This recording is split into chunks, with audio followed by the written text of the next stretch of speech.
Luar biasa Tuhan menciptakan kita wanita. Kok aku nyusuin loh malah lebih berat nih, malah naik. Kenapa sih yang kita tabung-tabung 9 bulan ini mau langsung hilang sebulan? Ya gak mungkin lah. Aku selalu bilang juga sama ibu-ibu yang harus melahirkan, gak boleh egois mikirin dirinya sendiri doang. Bumil-bumil yang baru melahirkan pasti pada pengen back in shape lagi setelah melahirkan, kembali body goals. Nah, pas banget hari ini kita mengundang dokter cantik yang viral banget, ahli gizi. Siapa lagi nih kalau bukan Dokter Diana. Halo dok. Ini tadi betul-betul dari Jakarta ya? Langsung ke sini. diimport langsung Ke ke headquartersnya Mam Uung. Luar biasa.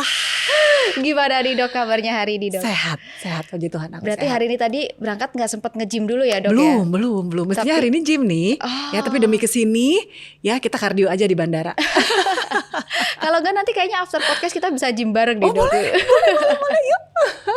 Nah dok, karena aku kan lihat dokter ini sangat concern banget ya di masalah kesehatan, gizi, terus suka banget mengedukasi para wanita jangan takut nge-gym Ya gitu kan dong, ya. yes. Karena kadang kan perempuan banyak yang takut jadi berotot Yes. gitu. Nah, ini pas banget karena kalau sekarang kita melihat ini kan tahun-tahunnya Gen Z pada melahirkan. Oh, Nah, iya.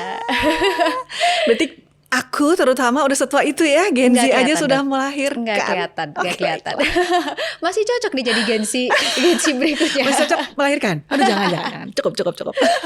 Oke, nah dok, gimana caranya gitu ya supaya para Gen Z ini tidak takut gitu ya? Karena kan kalau kita lihat sekarang tuh Gen Z ini kadang agak out of the box gitu ya cara pikirnya. Jadi mereka kayak nggak mau nih nanti habis melahirkan jadi nggak body goals lagi gitu. Iya. Tapi ketika ibu-ibu ini juga baru melahirkan, bisa secepat apa sih untuk kembali body goals-nya dan gimana caranya? Oke, yang perlu kita ketahui dulu sebenarnya, ya abis melahirkan fokus utama apa? Ya penyembuhan kitanya dulu, ya dong, dan juga fokus ke baby. Betul. Itu, fokus itu dulu, penyembuhan kita, ya mau itu lahir per vaginam atau itu pun lahir sesar, pokoknya fokus penyembuhan si bersalinnya, ya toh. Masa bersalin selesai, nifas beres, ya sambil kita fokus ke menyusui dong, ASI eksklusif. Betul. Fokus itu dulu. Ya, aku selalu bilang juga sama ibu-ibu yang harus melahirkan, gak boleh egois mikirin dirinya sendiri doang. Ya, mau langsung body goals cepet-cepet turun, no. Ya, semua ada waktunya. Justru dengan nih menurutku, dengan kita ASI eksklusif, itu lebih cepat untuk balik lagi ke body goals-nya lagi. Justru luar biasanya ASI itu dengan kita menyusui sekian ratus kalori, ya kan? Ke ASI, ya ke ibunya defisit, balik lagi di berat badannya. Tapi Gitu itu juga banyak dok. Ini ibu-ibu menyusui yang mengeluhkan ketika menyusui nafsu makannya gitu. Betul, itu juga betul kok. Kenapa ya tadi aku bilang terutama ASI eksklusif ya yang masih 6 bulan pertama ya. Mungkin kalau dari sisi newborn dari 0 sampai 28 hari pertama belum terlalu banyak kan produksinya. Ya, tapi memang kita nutrisi kita butuhkan untuk apa? Penyembuhan si ibu. Betul. Jadi kalau yang pas newborn mungkin lapar bangetnya belum terlalu. Ya walaupun nyusuin kita lapar bangetnya belum. Nanti tuh masuk bulan ketiga, bulan keempat tuh laparnya banget. Iya, jadi kayaknya kadang dok. dengan alasan, aduh aku kan harus nyusuin, makanku harus banyak, nggak boleh kelaparan. Akhirnya makan more, akhirnya malah biasanya berat badan si busu itu bisa lebih naik lagi dibanding terakhir melahirkan. Betul banget, karena itu yang aku alamin dok. Jadi nyusuin hamil and then dia udah turun pada saat lahiran, tapi nyusuin udah naik lagi. Karena dengan dalih tadi oke, aku harus makan banyak supaya ASIku oke. Dengan mindset makan banyak ya apa aja yang dia makan belum tentu bagus untuk ASI kan. Yang penting asal banyak. Nah, jangan. Jadi maksud aku gini, memang rasa lapar pasti terjadi. Ya, apalagi pada saat kita ASI eksklusif itu mungkin kita bisa mengeluarkan ya let's say bisa 800 kalau kita pumping ya, kita bisa pumping bisa sampai 800 sampai 1 liter ASI per day. Per 24 jam. Akhirnya per 100 mili ASI itu kan kira-kira 70 kalori. Jadi misalnya nih 1000 deh paling gampang ya, 1000 mili. Berarti kan keluar dari kita 700 kalori. Itu kayak kita RPM 3 jam loh. Bener RPM lagi. 3 jam Iya. ya sejam 300, jadi RPM 3 jam itu sama tuh nyusuin. Jadi semestinya kalau yang dimakan pun oke, ya justru semuanya ke ASI gak ke ibunya. Nah itu tuh triknya gimana caranya supaya yang dimakan sama busui-busui ini semuanya ke ASI. nggak numpuk di ibunya yang bikin naik. Jadi bukan cuma soal kuantitasnya, tapi kualitasnya ini juga perlu kita perhatiin. Dan itu sangat berpengaruh dari intake-nya si ibu. Nah, aku bilang walaupun kita lapar, ya kasih aja. Setiap kali aku bilang sama pasien-pasienku yang busui ya dan lapar, ya makan. Tapi yang kau makan apa? Yang paling bagus kualitasnya. Ya protein intake bagus, ya dong. Lemaknya juga lemak bagus. Jangan mostly karbo. Orang Indo coba kalau ditanya, kalau lapar, kalau pengen makan apa yang dicari pasti? Nasi. Karbo. Karbo, apapun karbo. Kayaknya kalau nggak makan Karbo. nasi belum makan. Mau nasi kek, mau bikin mie instan tengah malam, mau bikin roti, ya kan? Tinggal ngambil yang simple-simple. Nggak ada orang yang lapar atau craving tuh, nyari ayam bakar deh, nggak mungkin. Nyari telur deh, nggak mungkin. Pasti nyarinya manis. Iya. Tapi itu Nyarinya kayaknya karbo. Karena tadi barusan dokter bahas gitu ya, nggak ada orang lapar tuh carinya telur. Itu kayaknya kita yang harus belajar untuk rubah mindsetnya ya. Betul. Karena jadi sekarang dicari protein. betul, karena aku sendiri ngalamin. Jadi kalau semisal aku udah kelaparan banget, jadi kayak oke, daripada aku masukin yang enggak dulu gitu. Jadi aku kayak coba aku makan telur dulu. Nanti setelah makan telur aku masih kepingin nggak? Ya masih kepingin nggak atau masih lapar nggak? Kalau masih kepingin lapar, oke lah kita cari yang lainnya. Betul, gitu. boleh. Nah yang bisa terjadi gitu ya, di tengah malam abis nyusuin lapar ya udah terus buka ojek online, cari makanan apa sih yang malam-malam ada? Iya ya, apalagi kalau tengah malam sambil yang tengah malam buka apa? Sama nggak di Surabaya sama di Jakarta? Ya ada dong, sama dong, fast food. Ya kan, fast food. Terus apalagi yang malam-malam biasanya martabak manis, yang model-model gitu kan. Apalagi roti bakar, ya kan, mie instan. Akhirnya apa? Mostly carbs lagi toh. Betul. Carbsnya dapet, nikmat sesaat dapet, kenyangan dapet, tapi habis itu dia craving lagi, nyari lagi. Kok lapar lagi kenapa? Karena proteinnya belum dapet. Oh jadi memang ketika kita makannya tuh full dengan carbs itu nggak bikin rasa kenyang lebih lama. Betul. Apalagi kalau karbonya karbohidrat yang sederhana ya, yang simplex itu yang kayak roti-rotian, pasta, makanan minuman manis, itu kan akan cepat sekali naikin gula darah kita. Langsung naikin gula darah, and then badan akan ngeluarin si insulin, hormon yang akan memakai gula itu buat bagi energi. Akhirnya langsung drop lagi tuh. Akhirnya apa? Ya kita nyari lagi. Nanti gak cepat naik, si gulanya cepat turun lagi karena spike-nya terlalu tinggi. Nah dok, aku jadi penasaran ya. Ada nggak sisi, maksudnya kayak negatifnya gitu ya, ketika busui itu melakukan pola makan yang seperti itu? Karena kan aku tahu banget kalau jadi ibu menyusui itu sometimes kita mungkin nggak prepare untuk meal prepnya kita, gitu. Jadi sibuk kita lah ngurus baby. Betul, kita lebih fokus ke baby. Jadi akhirnya tuh waktu lapar ya kita akan makan seadanya. Atau kalau nggak sepraktis mungkin. Betul. Gitu. Nah, dengan lifestyle yang seperti itu, apalagi kalau misalnya kita busui yang mau menyusui jangka panjang, kita nggak usah ini 6 bulan dulu lah ya, ASI eksklusif. Berarti kan akan melakukan lifestyle yang itu sama. sama 6 bulan. Nah, ada nggak sih sebetulnya kayak negatif efeknya dari semua lifestyle yang seperti itu? Oke, ya udah pasti tadi akhirnya over calories yang paling gampang kelihatan kan, over calories. Akhirnya total kalori intake-mu dengan yang kesalurkan ke ASI tetap surplus. Iya kan, tetap surplus. Yang kita makan mungkin 1.000, padahal butuhnya tadi cuma 700 tambahannya, tapi nambahnya lagi 1.000. Akhirnya apa? Ya tadi kok aku nyusuin loh malah lebih berat nih, malah naik dibanding pada saat hamil terakhir lahiran. Karena over calories. Terus apa? Ya udah kalau yang dimakan banyak gula, ya yang dimakan banyak lemak, ya pasti risiko-risiko apalagi prediabetes, diabetes, apalagi kolesterol gitu ya, metabolik. Jadi metabolic problemsnya akan semakin naik. Oke, apalagi kalau misalnya kita ibu menyusui juga jam tidurnya kan kacau ya. Jadi proses metabolismenya makin nggak oke di situ. Jadi tidur yang memang akan menjadi struggle lah. Struggle utama untuk busui, terutama tadi newborn ya, 1 bulan pertama mungkin habitnya belum tuh, ya masuk anak baru bisa sleep training atau tidur yang lebih nyaman mungkin bulan kedua, bulan ketiga dan seterusnya kan baru dapat sleep patternnya. Kadang ada juga yang sampai umur 6 bulan dia masih bangun berapa kali belum dapat sleep pattern yang benar kalau memang nggak dilatih. Akhirnya apa? Nah hormon kortisol ibu naik. Kortisol itu sebenarnya hormon stres. Ya memang ada di tubuh kita, memang ada. Jadi hormon stres itu atau kortisol akan naik di tubuh kalau pagi. Untuk kita bangun, kita alert, kita seger, fokus. Itu ada kortisol. Nah tapi kortisol itu kalau berlebihan juga efeknya nggak bagus. Kenapa? Oke, once ibu kurang tidur, stres lah, ngurus anak segala macam, belum urusan rumah tangga, atau misalnya si ibu sudah kembali bekerja, kan dia harus bagi-bagi multitasking toh. Betul. And then stress, and then kurang tidur. Akhirnya apa yang terjadi tadi? Kortisol terlalu high. Akhirnya apa yang terjadi? Badan justru merasa si tuannya ini dalam kondisi terancam. Jadi justru dia malah power saving mode. Dia melindungi si tuannya ini. Akhirnya apa? Ya disimpan tuh energi-energi yang ada. Lemak disimpan. Akhirnya kita lebih susah untuk menurunkan lemak. Jadi makanya lemak tuh makin disimpan di perut, ya kan? Terus kemudian malah bisa jadi gejala-gejala yang metabolik yang lain. Jangka panjang ya, aku nggak bilang sehari 2 hari ya. Aku bilang ini proses yang terjadi panjang kalau kita tidak mulai ubah lifestyle. Tapi ini dok, apakah kalau itu kan di tubuh ibu ya, ngaruh segitunya ternyata kualitas apa yang kita makan. Nah, bagaimana dengan ASI-nya gitu? Apakah yang ibu makan ini, kalau secara kuantitas kan mungkin makan banyak bisa bantu naikin produksi ASI. Tapi tapi kalau secara kualitasnya apakah juga ngaruh gitu dok? Sangat berpengaruh. Jadi apa yang ibu makan, apa yang mams makan sangat mempengaruhi tadi kuantitas jelas, kualitas juga. Both. Makanya bener nih, sebenarnya untuk ibu menyusui pun semua stat gizi harus ada. Semua. Means apa? Ya karbo tetap harus ada. Ya tapi kita pilih kalau memang bisa, karbonya juga karbo yang kompleks nih. Yang penting sekalian ya tadi tuh ke nasinya ya, ke umbi-umbiannya, kentang, ubi, singkong. Kalau yang karbo-karbo yang olahan-olahan boleh sekali-sekali, bukan berarti nggak boleh ya. Aku bilangnya sekali-kali pengen mie boleh, tapi pastikan mie-nya nanti ayamnya ada gitu loh. Proteinnya juga lengkap. Karena biasa kalau jadi mie, misalnya kita ngomong mie ayam deh, pasti akan banyak kan karbonya kan, banyakan mie-nya daripada ayamnya. Nah ini gimana kalau kita balik, mie-nya tetap ada tapi ayamnya bisa lebih banyak, nggak apa-apa.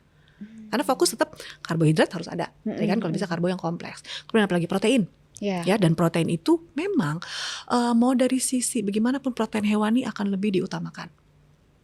Kalau si ibunya sendiri nggak ada masalah alergi terhadap protein hewani, gas.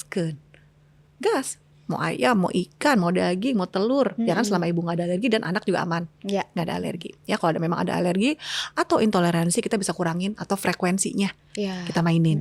Jangan setiap hari kita ganti-ganti deh, gitu kan? Oke, protein nabati juga harus ada.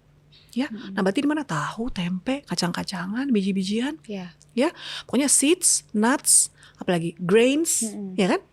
Sama beans. Nah itu semua tuh protein nabati.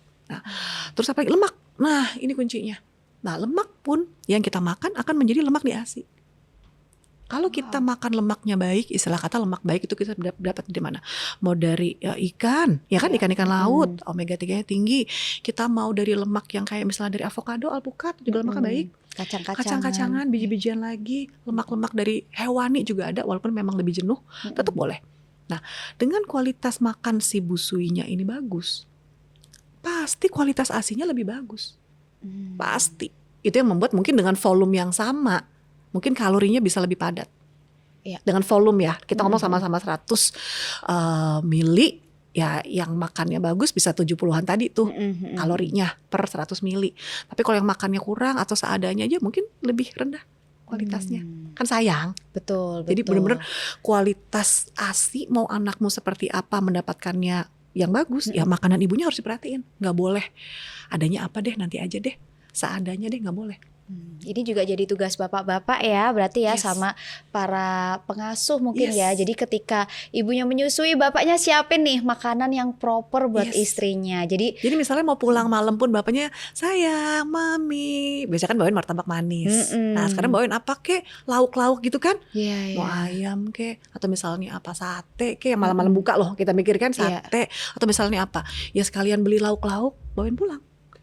Jadi bawain pulang protein. Gitu. Tuh jadi catatan nih buat bapak-bapak ya. Nah dok, kalau semisalnya berarti tuh kapan sih para ibu-ibu ini udah mulai melakukan diet gitu? Karena kan jujur waktu aku anak pertama tuh aku juga merasakan kayak aku kehilangan diriku. Gitu. Badan berubah. Betul, apalagi waktu aku hamil pertama tuh aku anaknya 23 kilo dok.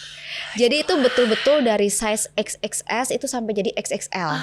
Gitu. Dan itu aku kan sengaja nggak mau buangin semua celana-celana aku, baju-baju aku dulu karena aku menjadikan itu motivasi gitu loh. Aku harus bisa balik ke situ betul, lagi. Harus bisa back in shape ke situ kan. Tapi ternyata itu malah jadi suatu hal yang menurut aku kayak backfire. Betul gitu. Nah jadi itu sebetulnya kapan sih kita bisa melakukan diet ini? Oke, kita balik lagi dulu ke arti kata diet. Ya diet itu artinya apa? Pengaturan pola makan. Ya kan, jadi kalau kapan diet ya dari awal kamu pun ya tetap diet. Cuma Berarti dietnya itu bukan kayak yang orang-orang ngerti diet sama nggak ini. makan atau Iya. diet kurangin makan, itu kan berarti kan dietnya defisit kalori. Mau dietmu mau diet apa? Diet penyakit, misalnya diet untuk pasien diabetes, diet rendah garam untuk pasien hipertensi, ya kan? Diet menyusui, ya itu tetap judulnya diet. Tapi kalau diet menyusui, ya tetap kita kasih kalorinya tadi aku bilang lebih, protein kita tambah, gitu kan? Nah, kalau yang kita ngomong sebagai dietnya terms yang jamak orang bilang, berarti kan udah mulai mau nurunin gitu kan? Iya, defisit kalori. Yes, pokoknya after eksklusif. Berarti anaknya soalnya juga udah makan. Betul. Berarti emang 6 bulan ini betul-betul ya apa ya, kita sebagai ibu juga fokus Iya, dulu ya. fokus dulu ke tumbuh kembang anak, karena mau gimana pun ya anak itu kalau kita ngomong ASI eksklusif ya, kalau aku bilang ya tugas terbesar ibu. Karena kan anak itu kan hanya makan, hanya minum dari ASI. Iya. Dia Ya cuma ngambil semua yang terbaik dari tubuh Iya. ibunya. Dia belum dapat yang lain-lain kecuali memang udah mulai MPASI di umur 6 bulan kan. Nah, jadi maksud aku ya udah kita fokus dulu tadi ke kesembuhan di pertama, ya kan? Kita fokus dulu ke ASI eksklusifnya, ya kan? Nah, tadi dengan makanmu yang udah benar, aku bilang ngurangin ini, ngurangin tambahin itu pasti berat turun sendiri. Balik lagi ke berat sebelum hamil. Tanpa harus diet ekstrim. Setuju sih ini. Benar. Balik pasti balik. 6 bulan. Tadi kau bilang udah naik 20 kilo, 6 bulan udah balik. Apalagi naik cuma 10 kilo, ya mungkin 3 bulan udah balik. Iya. Asal tadi yang pas dimakan selama tadi menyusui ya, itu jadinya impas aja. Yang kamu makan nambah 700, ya kan? Nambah kan? Kita nambah, tapi yang ditambahkan protein, lemak baik. Akhirnya semua ke ASI. Jadi ke kitanya ya balance aja. Lama-lama malah bisa turun-turun kalau diimbangi dengan exercise. Jadi outputnya dari energi dari exercise, bukan makannya kita kurangin. Ya makan kita kurangin dikitin. Ya kasihan dong kalau kualitas ASI-nya sama kuantitasnya jadi korban gimana? Betul. Jadi kita juga ngorbanin anak ya. Iya. Tapi aku setuju sih sama dokter bilang, soalnya aku merasakan pada saat anak pertama kan aku stres banget. Jadi nyoba dietnya itu yaitu tadi defisit kalori. Belum bisa olahraga, defisit kalori, ternyata malah ngaruh ke produksi ASI. Berkurang. Betul. Terus juga ngaruhnya itu ke berat badan anak aku yang pertama, Dok. Memang secara kenaikan dia nggak bagus banget gitu. Nah, begitu di anak kedua, ketiga, aku dengan makan tetap tapi mengganti kualitas isi makanannya. Setuju sih.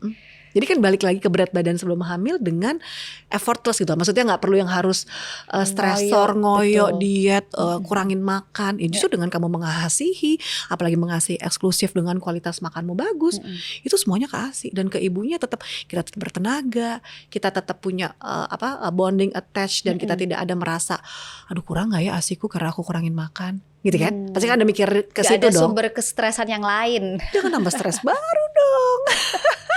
Dok, tapi tuh gini, tadi kan kalau ibu menyusui yang misal makannya nggak bener, itu juga itu bisa pengaruh ke metabolik ya. Nah, kalau misal nih dengan makan yang benar sekalipun, tapi kan kita tetap aja ya kurang recovery tidur. Itu kan ada dari makanan sama dari kualitas tidur. Nah, apakah memang benar ibu yang menyusui itu tuh secara metabolismenya tuh kayak lebih kacau dibandingkan ibu-ibu yang nggak lagi menyusui? Gitu. Pasti akan lebih melambat. Ya, hitungannya kita ngomong metabolism rate-nya ya. Karena kan pada saat hamil menyusui yang berubah apa sih? Bukan cuma badan kita ya, badan kita berubah karena perubahan hormon. Pokoknya semua perjalanan di tubuh kita itu dipengaruhi oleh hormon. Ya terutama estrogen dan progesteron yang lagi begini. Apalagi kalau ada menyusui berarti ada prolaktin lagi. Nambah ada andil si hormon-hormon lain kan, prolaktin, estrogen, progesteron yang berubah. Nanti kalau udah mens lagi nanti berubah lagi. Nah, perubahan hormon itulah yang menyebabkan perubahan pada metabolisme si busui. Jadi busui ini banget ya. Ya, luar biasa Tuhan menciptakan kita wanita. Ya aku bilang kita wanita bisa proses begini berubah. Tapi intinya sebenarnya gini, kalau teman-teman mam semua mau bikin metabolism rate-nya tetap terjaga. Intinya gini, ya mau aku makan banyak, mau aku kurang tidur, pasti kan akan memperlambat metabolism dong. Tapi kan itu sesuatu yang memang harus kita jalanin. Kamu baru bisa tidur pulas umur berapa sih? Si bayinya, maksudnya bayi umur berapa? Harusnya bisa nggak bangun-bangun. 1 tahun. Ya kan? Masa setahun itu hormon kita berantakan? Ya kan? Maksudnya kita mau, kan pasti kan karena prosesnya terjadi. Anak baru bisa pulas benar-benar tidur, nggak nyusu-nyusu yang berkali-kali bangun, mungkin di atas 8-10 bulan. Yang nggak terus-terus, apalagi kalau misalnya dia udah mulai MPASI, makannya sudah cukup, pulas nih tidur malam, gitu kan? Jadi si ibunya baru bisa pulas tidur, sehingga kortisolnya aman. Nah tapi during that time, kan kita nggak mungkin biarin aja. metabolisme kita melambat. Ya naikin yang metabolismenya apa? Olahraga. Sejak usia kapan dok kita boleh olahraga? Maksudnya after Si lahiran bumilnya? ya? Iya. Si bumilnya? Yang Si ibu busuinya? menyusui. Oke. Ya. Kalau sudah habis lahiran sebenarnya balik lagi akan tergantung dari jenis lahirannya. Ya, per vaginam kah atau per seksio atau sesar. Nah sebenarnya kalau yang per vaginam akan lebih cepat karena pemulihan biasa lebih cepat ya. Mau sebulan udah mulai jalan ya, bahkan 2-3 minggu pertama sambil dorong-dorong stroller, ngejemur babynya sambil jalan ya, kardio ringan dulu, stretching, breathing exercise lagi, balikin lagi kekuatan core muscle-nya. Karena yang namanya habis lahiran pasti ya perut mengembang, otot-otot perut juga ke stretchy ya. Nah kita balikin lagi kekuatan otot panggul, kita balikin lagi kekuatan core muscle. Mau di rumah pun latihan-latihan singkat boleh ya. Tapi kalau yang untuk seksio pasti akan beda nih. Penyembuhannya dulu berapa lama nih? Ya biasanya kalau aku ngobrol-ngobrol sama dokter obgyn di atas 8 minggu sudah bisa melakukan aktivitas yang menggunakan core ya. Tapi kalau misalnya kayak jalan ya, kita mau jalan pagi sama anak itu mungkin dari awal juga udah bisa. Ya dari sebulan pertama yang sesar udah enak mungkin, udah bisa jalan, mulai stretching lagi. Tapi kalau yang untuk angkat beban, hati-hati untuk napasnya aja. Sebenarnya kan kita ngatur napasnya kan, kadang kalau latihan beban itu yang nggak sadar ngeden nahan napas. Sedangkan penyembuhannya belum full recovered gitu kan, udah belajar napas aja dulu. Kalau yang sudah terbiasa latihan beban sebelum hamil dan menyusui, itu bisa earlier lagi kita start. Tapi memang tadi bebannya dikurang-kurangin ya dong, intensitasnya kurang-kurangin gitu kan, mulai lagi start low go slow. Tapi percaya deh, semakin kita lebih dini bergerak, the earlier we move, the earlier we exercise, itu penyembuhan itu lebih cepat. Penyembuhan lebih cepat. Makanya sekarang pun yang post seksio pasti akan early mobilization. Kalau dulu mungkin ya zaman dulu, emak-emak kita zaman dulu, emakku zaman dulu 3 hari blok tiduran, gak boleh ngapa-ngapain. Sekarang berapa jam aja udah harus turun kan? Betul. Udah karena harus kayak dipaksain buat gerak, paling gak gerak dulu. Gerak miring-miring gitu kan, nanti bisa mulai duduk sedikit. Pokoknya early mobilization akan menyebabkan early juga untuk recovery. Karena sepertinya kayak tubuh juga dirangsang gitu kan untuk bergerak, untuk semakin penyembuhan terutama, tapi protein tetap harus oke ya. Kuciya gitu kan. Intinya tetap di kualitas dari apa yang kita makan. Betul. Ya. Jadi protein bagus, penyembuhan bagus, so si busuinya ini bisa lebih cepat bergerak. Begitu lebih cepat bergerak, yang pertama sebenarnya dengan kita bergerak itu bukan cuman ngomongin otot doang deh, bukan. Ya, tapi kita pasti akan menghasilkan hormon-hormon yang membuat kita lebih happy. Bener gak? Kalau abis olahraga pasti happy kan? Bener, moodnya oke seharian. Iya, lebih semangat juga. Karena mungkin waktu olahraga tuh sekalian kayak itu melepaskan releasing, beban penat. Exactly. Aku pun juga gitu. Kalau lagi rilis urusan kerjaan, urusan praktek, aku releasingnya ke gym. Ya pertama, dengan kita nge-gym sebenarnya apa sih? Ya heart rate kita kan akan dipacu lebih. Ya mau kita latihan otot, mau kita kardio, mau kita olahraga, pasti heart rate akan lebih dipacu. Akhirnya apa? Ya udah tuh, dia akan bawa aliran darah lebih banyak kan ke otak, lebih seger. Apalagi kalau dimakan bagus, oksigenasi ke otak lebih seger. Akhirnya apa? Ya kita lebih semangat. Itu yang pertama. Urusan sama peredaran darah. Yang kedua, pasti ada hormon-hormon juga nih langsung dipicu. Jadi justru hormon anti stres yang dikeluarin. Dopamin, serotonin bikin kita happy, seneng. Jadi yang tadi udah ngurusin anak segala macam, kurang tidur, kerilis semua tuh. Kerilis semua dengan justru kamu bergerak. Jadi begitu kita ngurusin baby lagi seger. Ya dong, jangan kita bawa moodnya juga lebih bagus. Jangan kita bawa kestresan itu ke baby, kasihan dia. Tuh, berarti memang mau nggak mau harus diluangkan waktunya. Betul. Jadi jangan diciptakan sama aja kita nyempetin mandi, sama kita kayak nyempetin gosok gigi, sama kita nyempetin makan, sama kita nyempetin olahraga. Sama aja idenya. Berarti itu waktunya tuh nggak bisa disamain ya dok ya. Setiap ibu tetap harus dengerin diri sendiri ya. Betul.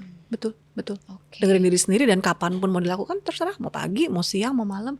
Kalau pagi sekalian jemur baby gitu kan, oke. Atau kalau bisa baru bisa siang setelah ngantor, mungkin kan bukan anak pertama doang. Mungkin ini udah anak kedua, anak ketiga ya, mamsnya kan udah mesti nganter si kakak, ngurusin si ini les gini-gini kan, baru bisa olahraganya di sore. Ya nggak apa-apa, tetap harus fokus ke mamsnya juga. Jadi intinya kita dalam satu hari itu kita sempetin lah ya. Iya, 30 menit aja dari berapa tuh? 24 jam. Iya. Benar. Cuma itu dikit banget sih. Kadang 30 menit ya kita habis scroll. Nah kadang justru itu dok, kan nggak hilang kerasa waktu. kan, kayak Iya. kita pingin me time-nya dengan scroll tuh Iya. tadi. Tapi ternyata scroll itu tuh bikin nggak kerasa waktu. Tahu-tahu habis waktu padahal bisa kita pakai buat gerak. Iya, betul banget. Nah dok, sekarang tuh kan juga banyak banget ya jenis-jenis diet ya. Kalau kita lihat ada dietnya artis Korea, dietnya ini Iya, gitu kan. iya. Apalagi kalau misal kita lihat di medsos, diet cepat, diet instan gitu. Nah, kalau untuk ibu menyusui sendiri nih ya, atau untuk ibu-ibu ya gitu, yang paling direkomendasikan tuh diet yang seperti apa? Oke, pertanyaan aku sekarang kenapa sih mau instan-instan? Ya, pengennya cepet-cepet semua ya, cepet-cepet. Ya kamu hamil aja 9 bulan. Ya kamu naik berat badannya aja panjang. Masa mau dihilangin dalam sebulan 2 bulan? Gak mungkin dong. Itu dulu deh. Kenapa sih yang kita tabung 9 bulan ini mau langsung hilang sebulan? Ya gak mungkin lah. Ya kan?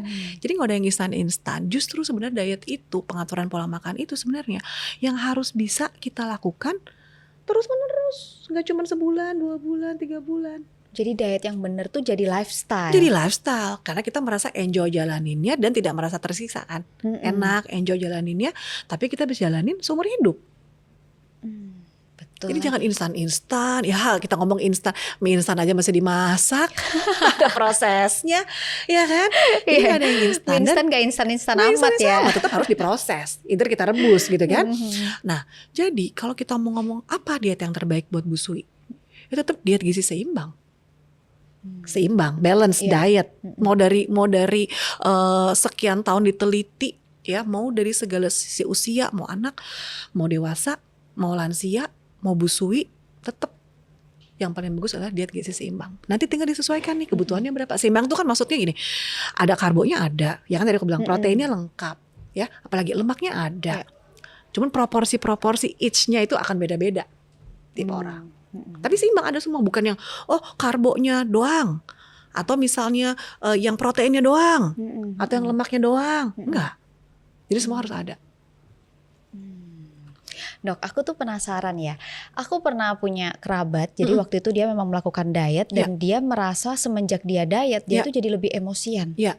Gitu. Memang maksudnya apa hubungannya diet dengan orang jadi emosian gitu? Nah makanya dietnya apa? Kalau diet yang gak makan atau makan cuma sekali sehari, kan ada yang OMAD, 1 meal a day. Bener-bener sekali makan doang, dah. Terus 23 jam yang lain gak makan. Ya aku kok jadi gitu juga aku emosi sih.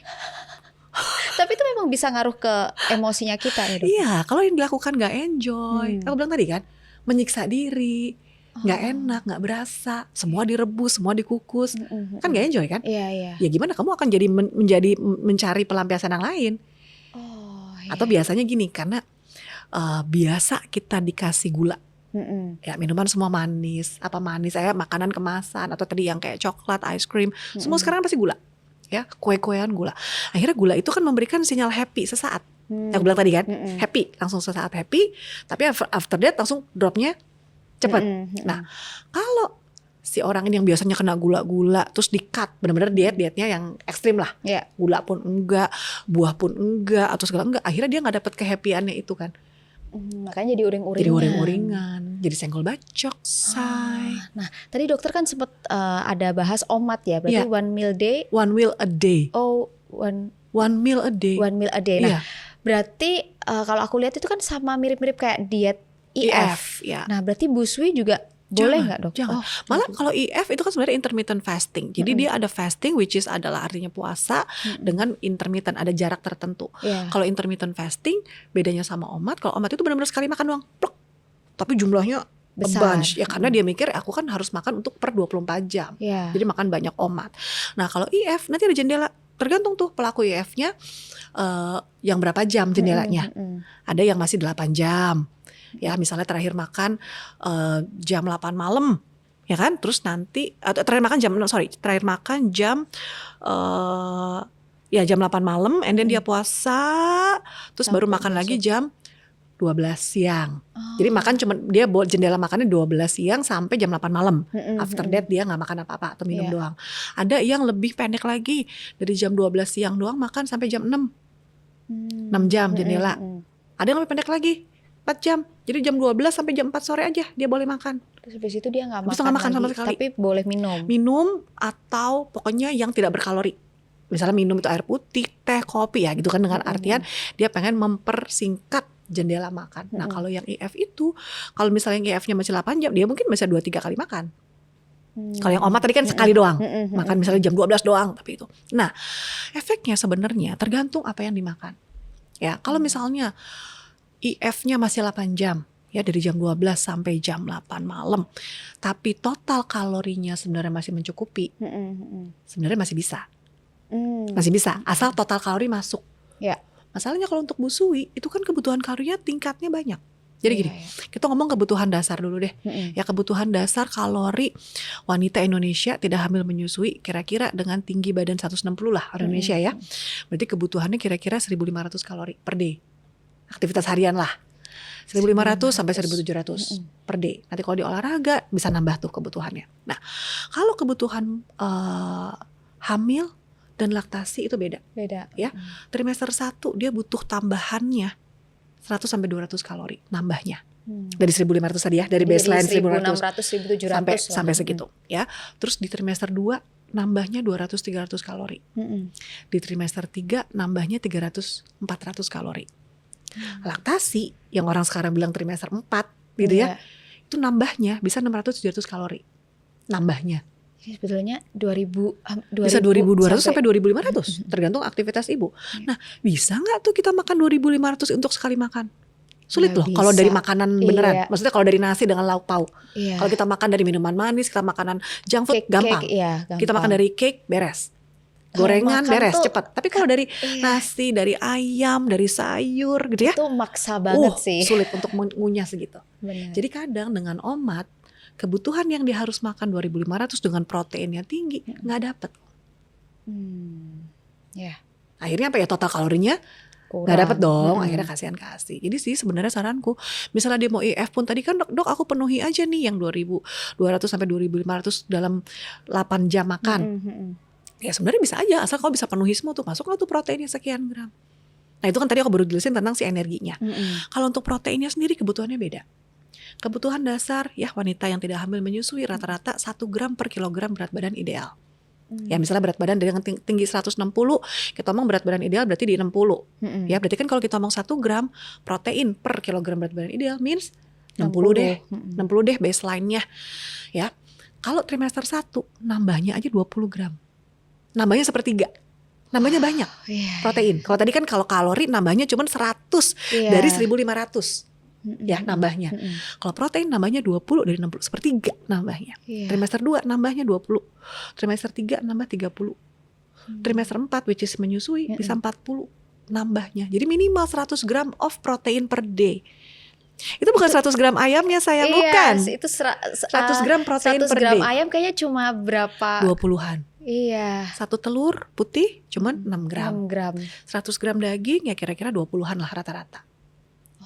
Jadi untuk mencapai kita 100 gram of protein, misal pagi aku cuma makan telur 2 dok. Lah telur 2 cuman 12. Tambah 1 gelas susu deh dok. Ya 1 gelas susu yang UHT ya 200 mili cuman 5. 12 tambah 5 17. Udah kenyang tuh, kenyang banget tuh. Ya kan? Tambah nasi. Nah, nasi tetap ada kalorinya, proteinnya tapi kecil. Per 100 gram nasi kira-kira 4 gram doang protein, kecil. Kecil. Terus makan siang nasi ayam 1 sama sayur. Ayam cuma 100 gram cuma 20.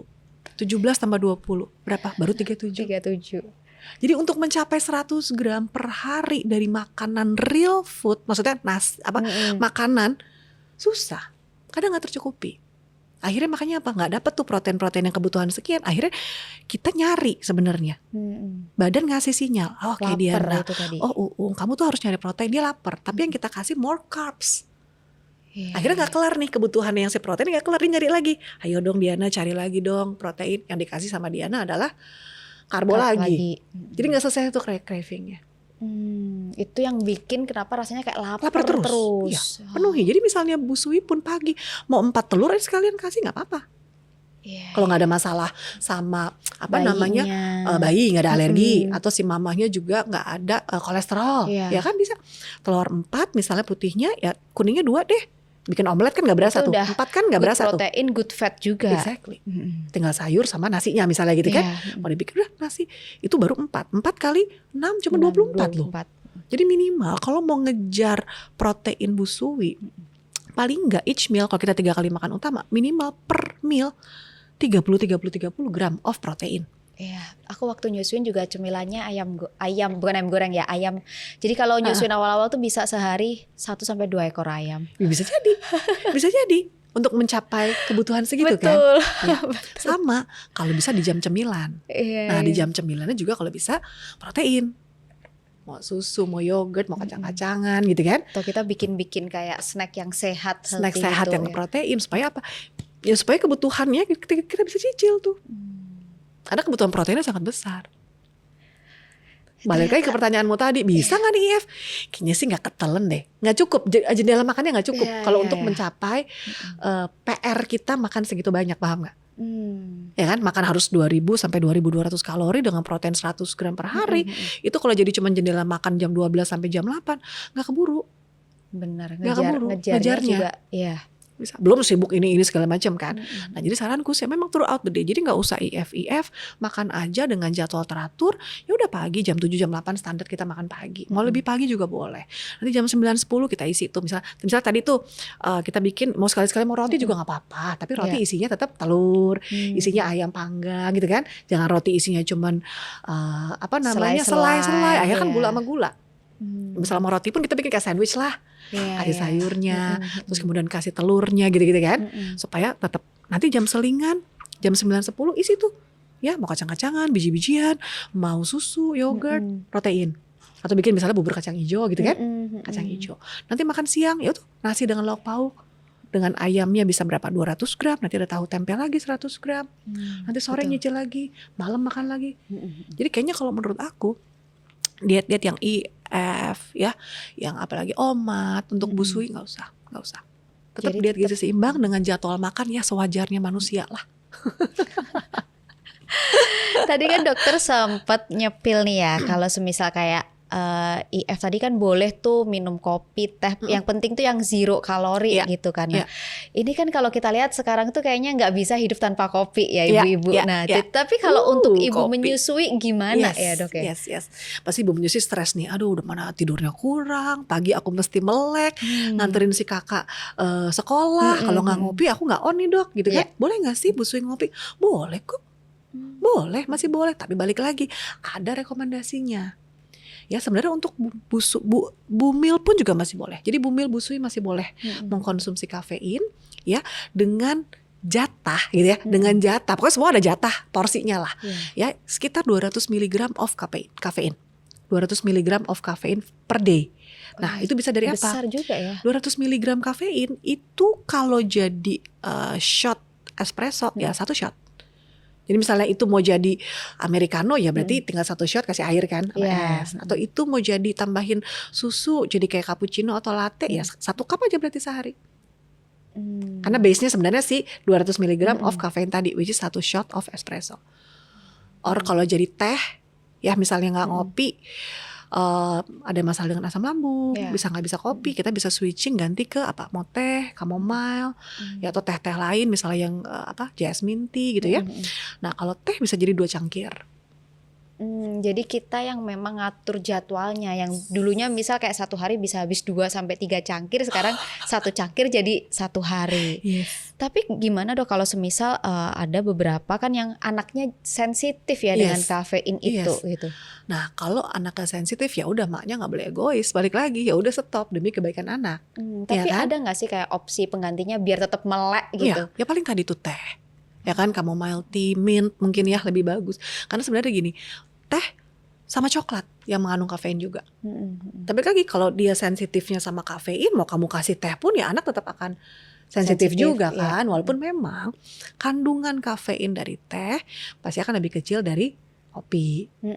Kandungannya. Jadi kalau misalnya tapi kandungannya tehnya lebih kecil. Tapi kalau makannya jadinya 3 cup atau 4 cup ya jadi total per day-nya kan lebih dari 200 mg. Iya. Karena ini jatahnya kalau teh kan 2 cangkir 2 ya. 2 cangkir cukup. Itu pun juga jangan terlalu pekat. Atau misalnya mau coba, aduh aku nggak demen teh, tetap pengen aroma kopi misalnya. Karena kan mau diganti beda ya. Orang biasa kena bau aroma kopi diganti aroma teh. Nggak nendang katanya kan. Kadang aromanya sendiri yang bisa bikin melek. Nah, bisa cari yang modelnya decaf aja. Yang jenisnya decaffeinated. Iya, iya. Jadi memang si beans-nya sendiri, biji kopinya sudah diatur supaya kafeinnya lebih kecil kandungannya. Mungkin itu Iya. jadi patokan. Oke. Sambil trial and error. Iya, Kalau sambil kita trial, cek reaksi bayinya betul. juga Kita ya. reaksi, misalnya udah dikasih decaf tapi tetap mungkin anaknya nggak nyaman, kolik atau diare, ya udah berangkat dulu. Sementara ya. Cium-cium aja dikit. Masa ditelan, cium-cium, melek sedikit, udah ada, jangan ditelan, kasihan babynya. Ya tadi itu ya diganti dengan exercise ya supaya kerasa lebih seger bangun pagi gitu. Oke, Dok.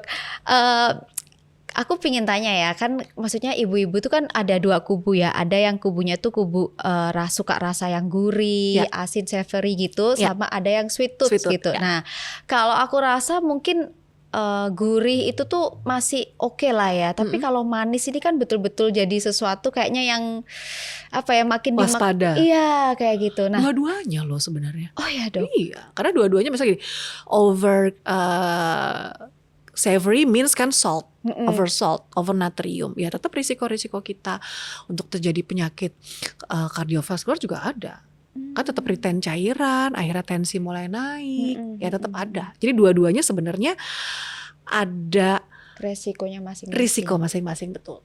Terus gimana caranya, maksudnya kita ibu menyusui itu supaya nggak berlebihan? Karena kalau aku kan juga sebagai pecinta manis banget, itu nagih banget kan, Dok. Kalau aku lihat kemarin kamu kan habis makan nyari itu lagi tuh tambahan manis-manis. Benar, jadi aku kan? tuh bisa udah makan banyak, tapi tetap kayak masih ada, there's always room for dessert. Betul gitu. Jadi tuh betul-betul kayak di lambung ini masih ada tempat Dok sedikit gitu ya. Iya gitu. Jadi itu gimana caranya supaya kita itu bisa kontrol itu. Terus kayak sekarang kan juga udah ini ya, kita lihat kayak oke, kita ganti gulanya. Misal kita pesannya no sugar, tapi kalau kita pengen manis kita tetes stevia gitu. Nah, sebetulnya itu bisa jadi opsi yang oke nggak sih untuk ibu? Bisa. Misalnya jatuhnya ke minuman, kita bisa tinggal switch langsung pesan no sugar, kita ganti ke gula stevia, ya kan? Berarti kan memang tidak ada kalorinya. Tapi kalau misalnya makanan itu yang sulit, ya karena kan kue segala macam sekarang banyak juga kue-kue yang udah mengganti gulanya menjadi stevia. Sebenarnya dari situnya kan tetap nggak ada gula, tapi kan tepungnya, butternya, kan akhirnya over calories juga. Nah, menurutku sebenarnya bukan sama sekali nggak boleh loh. Ya kasih aja, tapi tahu porsinya tadi. Kalau kamu tahu udah segini doang nih, atau misalnya ada. Karena biasanya kita akan tertarik karena ada di depan mata nih. Bener lagi, apalagi kalau kue-kue itu kan bentuknya lucu-lucu, menarik sekali, kayak tahan, Mams, tahan, boleh tapi icip aja dikit deh, atau share. Atau memang harus bikin disiplin. Oke, porsiku cuma sekian, penuhi dulu dengan protein. Ya, walaupun tadi aku udah penuhin protein, tapi aku masih nyari Dok, karena tadi ya memang udah terbiasa, atau memang sweet tooth tadi kan, kamu akan nyari manis. Tapi ya tadi misalnya aku makan sweet tooth tadi, ya misalnya cookies atau apa sih kamu cari, udah untuk satu doang udah cukup. Terakhir, yang dan itu terakhir, terpenuhin dan gitu. terakhir jangan kasih duluan. Setelah makan maksud aku. Jadi kita makan dulu kenyangin, makanya akhirnya porsi manisnya itu nggak akan dikit, sebanyak itu. Iya. Jadi misalnya dengan kamu udah makan nasinya, udah makan ikannya, ada sayurnya dengan lengkap, lemak juga kan kita udah cukup kenyang. 20 menit setelah kita makan pertama itu sinyal kenyang sebenarnya udah dikeluarin. Jadi kalau kita yang fast eater, yang makannya cepet, cepet, kecenderungan untuk beratnya lebih gampang naik, lebih gede. Ya itu aku Dok, aku kalau makan tuh kayak gak kekunyah gitu. Kayaknya langsung langsung masuk. Ya jadi kalau orang yang fast eater, karena sinyal kenyangnya belum dihasilin kan 20 menit setelah makan baru dia. Aku tuh pernah mencoba kan Dok, katanya kunyah lebih pelan. Tapi kayak kok jadi gimana gitu. Sampai dulu ada yang dietnya kunyah 32 kali supaya kenyang. Ya karena dengan lewatin kamu kunyah-kunyah lebih dari 20 menit sinyal kenyang udah dihasilin kan. Jadi kamu kenyang. Ya kan, nah jadi sebenarnya nggak perlu juga makan harus lama juga. Ya enjoy aja. Mau kamu pemakan cepat pun, mau kamu fast eater pun, selama porsi yang di depan mata cuman segitu, kan yang masuk cuman segitu. Masalahnya gini, kalau fast eater tapi masih banyak di depan, jadi nambah lagi. Iya, bener itu lagi. Akhirnya, kalau aku makanya paling benci kalau makan tuh terus ada yang nemenin, ada teman ngobrolnya, nambah itu lagi. nggak berhenti. Iya, jadi udah ambil langsung satu di piringmu, udah selesai. Ini doang jatahku. Ya udah kenyang dulu kan, terus Jadi nanti itu misalnya pengen balik nambah. ke mindset Iya. lagi ya. Kamu pengen lagi misalnya tadi si kue, akhirnya dia cuma muat satu. Dibanding kamu makan kuenya duluan sebelum makan. Apalagi kalau misalnya kamu makan kuenya dulu, misalnya makan tadinya cookies deh, paling gampang kita makan cookies ya, cookies set masuk. Akhirnya apa? Begitu dapet gulanya enak, tubuh merasa oke, ada sinyal bahagia, sinyal nikmat, nyari lagi, tahu-tahu 3-4 cookies masuk. Abis itu makan, abis juga kan, makannya abis. Iya. Karena cookies kan tidak mengenyangkan kan, cuma manis dong. Tapi terus makannya habis. Akhirnya apa? Ya udah 1 piring plus 4 cookies. Jadi Kalau more dibalik. kalori ya. Jadi more calories. Tapi kalau kamu makan dulu si makanan utama, cookiesnya cuma masuk 1. Gitu. Jadi kan mindfulnya ke situ. Bukannya nggak boleh, makan aja. Jadi itu di trik ya, ada triknya ke situ. Yes. Jadi boleh ya dikit aja tapi. Iya. Lega. Lega dia. Dok, ada juga kan istilahnya gini, kalau kamu keluar sinyal lapar, minum air dulu yang banyak. Ya. Gitu. Nah, nanti kalau semisal masih tetap lapar, berarti kamu lapar Betul. beneran. Ya. Tapi kalau kamu ternyata nggak lapar, ya berarti tubuh kamu cuma haus. Itu sebetulnya benar atau enggak sih, Dok? Betul, itu trik salah satu untuk seperti self hypnosis diri kita bahwa oke, lapar nih, padahal belum jam makan, lapar nih, coba minum air dulu 200 ml, tunggu dulu 15 menit, udah, ya berarti selama ini aku nggak lapar. Tapi kalau habis minum masih lapar ya makan. Apalagi kalau memang udah lewat jamnya. Tapi kalau misal ibu menyusui melakukan hal itu diperbolehkan atau kalau maksudnya sinyal lapar ya kita makan aja. Makan aja.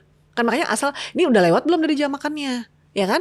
Kalau memang dia lapar karena ya udah mesti jam 9 kan udah jam snack tadi aku bilang, ya kan? Tapi sampai jam 10, jam 11 dia belum isi, lapar banget. Ya memang lapar karena mestinya tadi jam 9 udah keisi selingan kan? Ya makan. Makan dulu selingan tuh yang jam 11, nanti 12.1 baru makan utamanya. Ya memang dia lapar karena kelewatan kan jam makannya tadi kan skip kan. Makan. Tapi kalau udah selesai makan, habis makan jam 12 nih, jam 1 kok udah lapar. Oh, itu pasti sinyal palsu. Kalau yang dimakan jam 12 bener, nasi dengan lauk pauknya cukup, proteinnya cukup, maksudnya jam 1 belum lapar dong.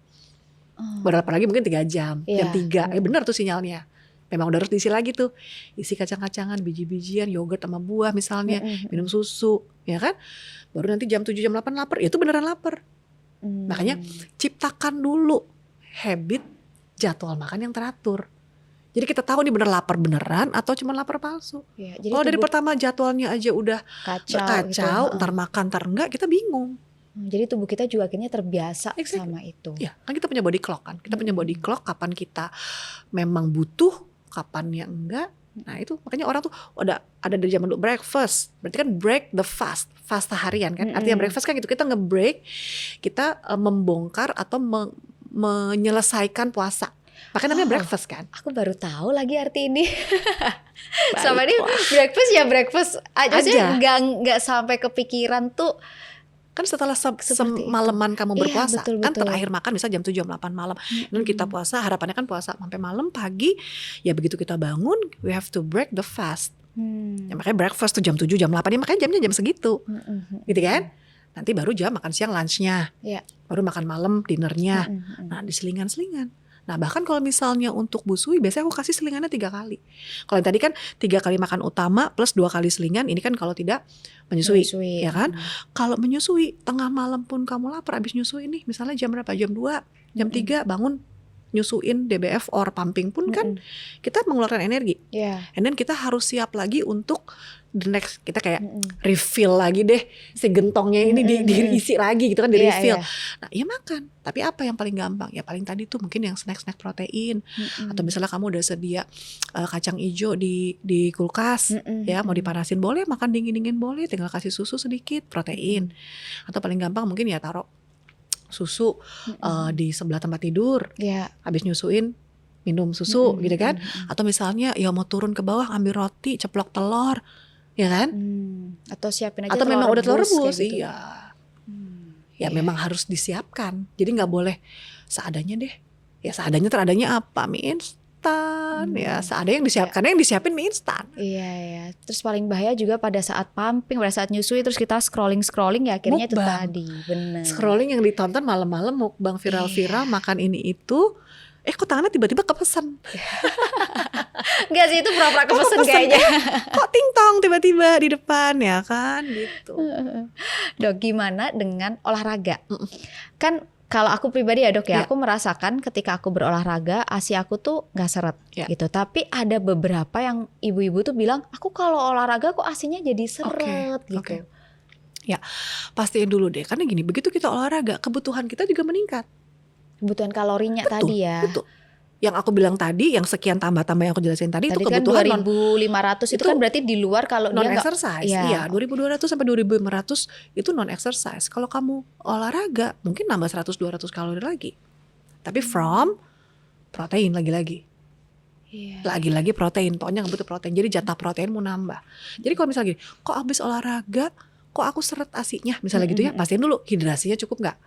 Ya kan, kadang biasanya kan hidrasi kita dengan kita berolahraga pasti ada keringat lebih banyak. Iya. Kalau tidak di rehidrasi, kita tidak tambah cairan lagi, ya mungkin akhirnya jadi seret. Kenapa? Ya karena airmu aja kurang. Gimana memproduksi ASI? Pastiin. Jadi kalau misalnya kita nyusuin aja minimal bisa harus 3 liter.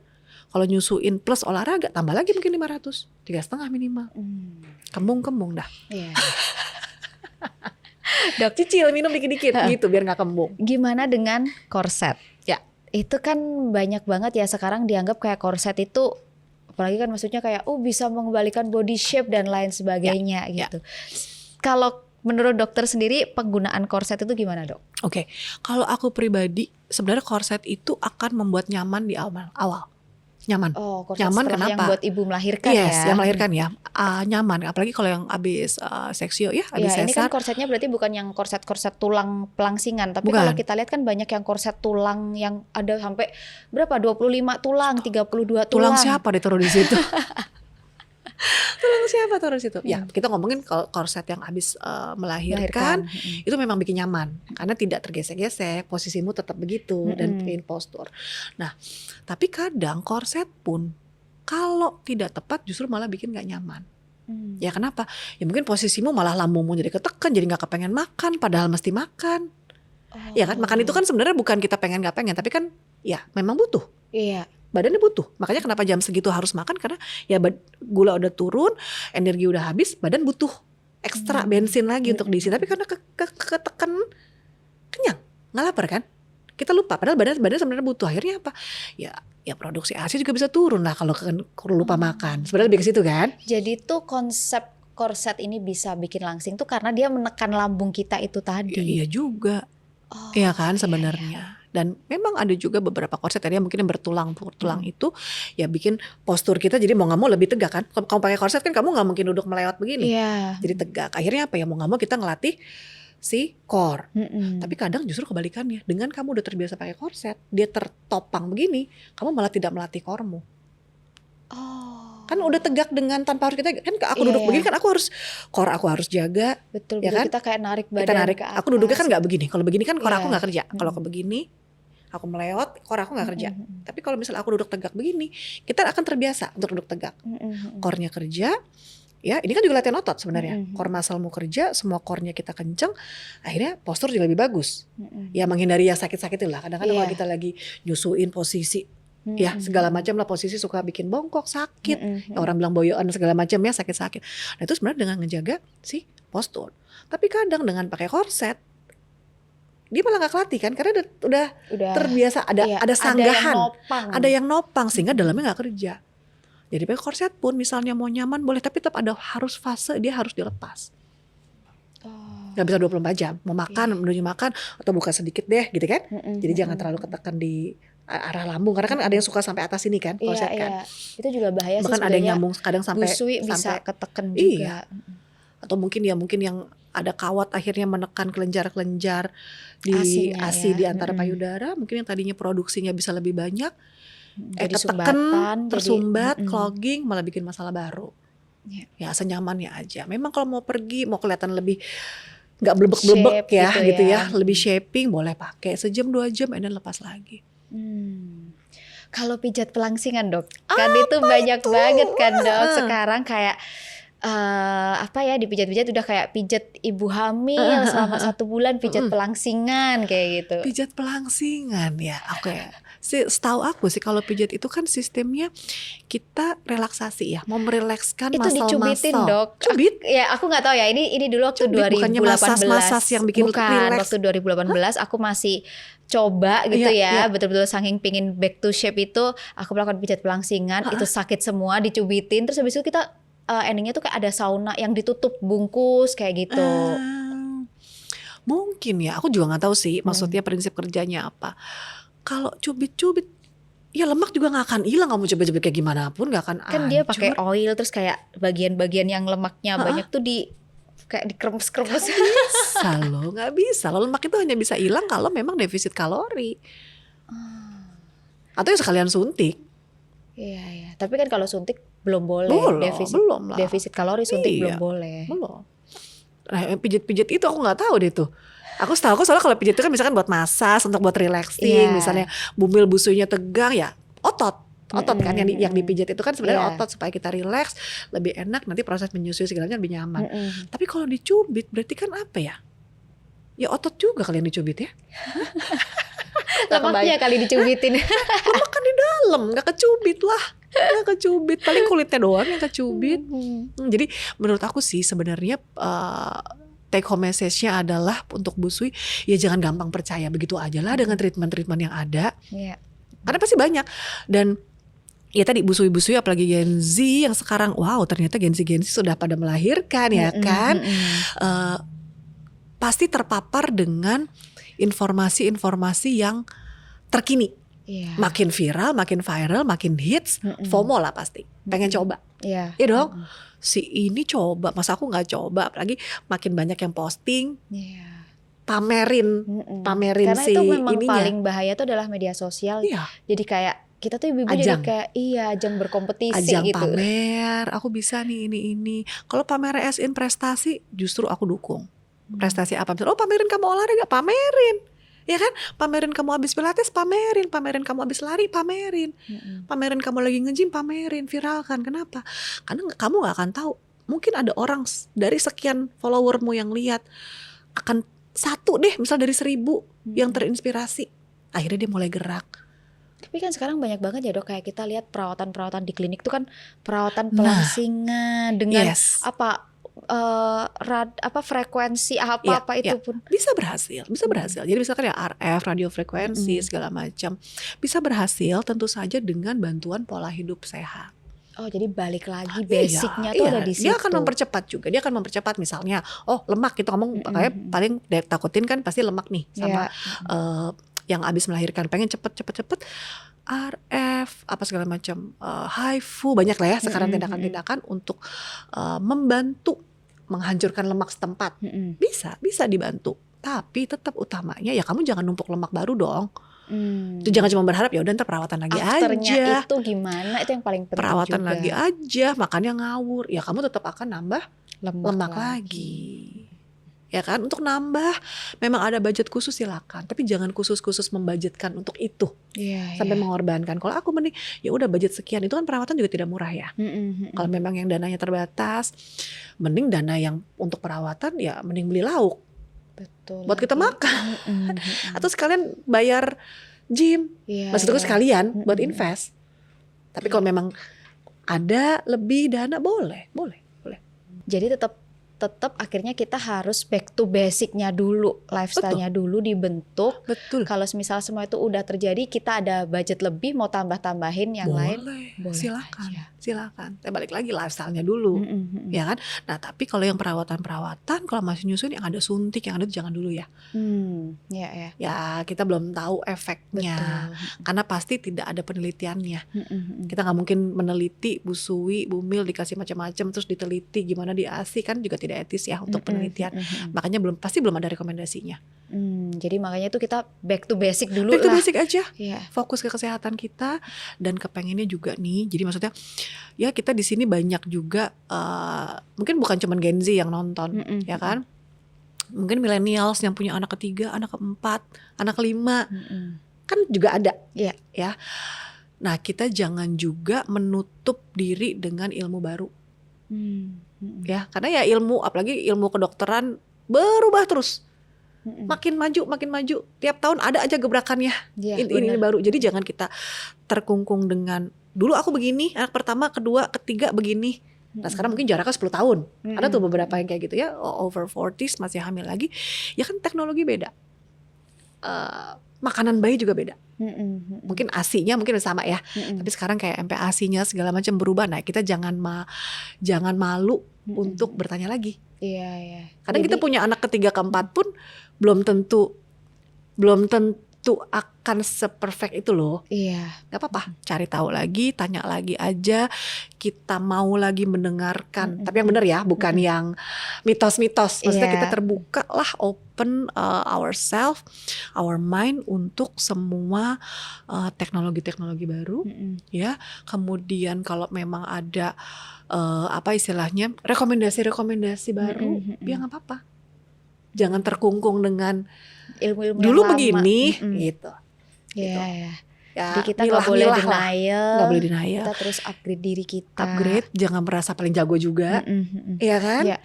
Dan aku mau nitip juga, mumpung kita di sini ngomong sama banyak moms juga, please jangan judging. Ya karena kan ritme dan nanti pola si busuynya begini, busui begini, ya jangan banding-bandingin. Iya. Kadang kita nggak berasa kalian taruh di sosial media begini, orang lain lihat apa, takutnya yang ini jadi drop gitu kan. Atau ya omongan barang cuman oh gitu tuh misalnya nih, misal sesimpel kok nangis terus sih, nggak kenyang kali, asinya kurang kali.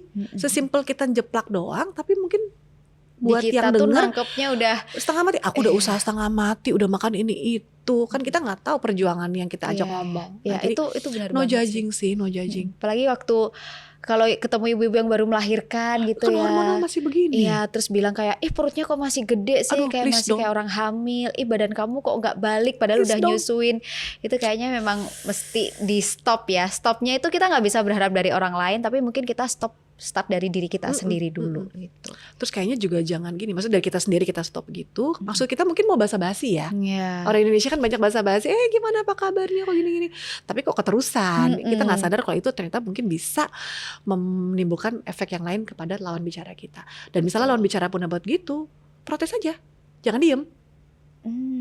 Udah berani aja speak up. Udah stop, udah gitu aja. Udah nggak usah ngomong panjang lebar. Aku nggak suka ngomong gitu, nggak usah. Udah stop. Atau kabur aja. Bener kabur banget. Aja, jadi udah. Sebetulnya ketika kita stop, kita kabur tuh kita juga protect ourselves. Betul. Ya, kita protect our energy gitu ya. Betul. Nggak perlu juga melawan. Akhirnya kan memberikan energi yang enak juga. Kan bounce back ke kita juga. Betul. Ya udah cukup, kabur aja udahlah. Udah.